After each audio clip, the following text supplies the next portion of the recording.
বেশ কিছুক্ষণ আগে দেখলাম যে বেগম রোকেয়াকে মুরতাদ এবং কাফের বলে ঘোষণা করছেন রাজশাহী ইউনিভার্সিটির এক টিচার। উনি ফিজিক্সের টিচার, আমার খুবই পছন্দের, আমার খুবই পরিচিত, খুবই শ্রদ্ধাভাজন টিচার লিটন স্যার। উনি এই পোস্টটা করছেন, স্যারকে অনেক ভালোবাসি, কিন্তু এই প্রথম স্যারের সাথে আমি দ্বিমত পোষণ করতেছি। স্যার বেগম রোকেয়াকে কাফির এবং মুশরিক বলছেন, কাফির এবং মুরতাদ বলছেন। As far as I know, আমি স্যারের সাথে সম্পূর্ণ দ্বিমত পোষণ করতেছি। স্যার এটা একদমই আপনি ঠিক বলেননি। শুধু কাফির বা মুরতাদ বলাটা আপনার একদমই উচিত হয়নি। উনি কাফির, মুরতাদ, ফাসিক, জাহিল, ইসলাম ফোব, কোরআনের অবমাননাকারী, রাসূলের অবমাননাকারী, শাতিমা রাসূল। ও, আপনিও তাহলে আমার পক্ষের লোক। আমি আরো মনে করছি আপনি হয়তো এর বিপক্ষে কথা বলবেন, এজন্যই আরো আপনার পর রাগ হয়ে গেছিল।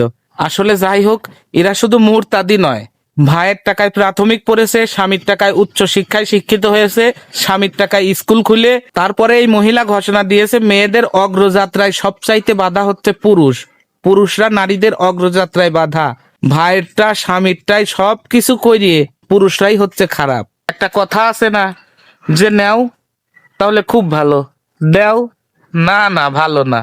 এই নারী শুধু নাস্তিক না, এই নারী কাফের, মুশরিক, মুরতাদ। কারণ শাহবাগীদের উলঙ্গ হওয়ার মূল কারণ হচ্ছে এই নারী তসলিমা নাসরিন আর এই বেগম রোকেয়া। এই সমস্ত নারীরাই সমস্ত নষ্টের মূল। আমি ওই শিক্ষককে সালাম জানাই, যেই শিক্ষক একে কাফের ফতোয়া দিয়েছে। অবশ্যই এই মহিলা কাফের। ইসলাম নারীদেরকে সম্মান দিয়েছে, ইসলাম নারীদেরকে সমস্ত অধিকার দিয়েছে, ইসলাম নারীদেরকে প্রত্যেকটা কাজের অধিকার দিয়েছে, কর্মের অধিকার দিয়েছে। কিন্তু এই নারী পুরুষের ছায়াতল থেকে প্রত্যেকটা নারীকে বেরিয়ে উলঙ্গ হওয়ার জন্য সমস্ত প্রণোদনা দিয়েছে। এই নারী অবশ্যই কাফের, মুশরিক, মুরতাদ, শাতিমে রাসূল।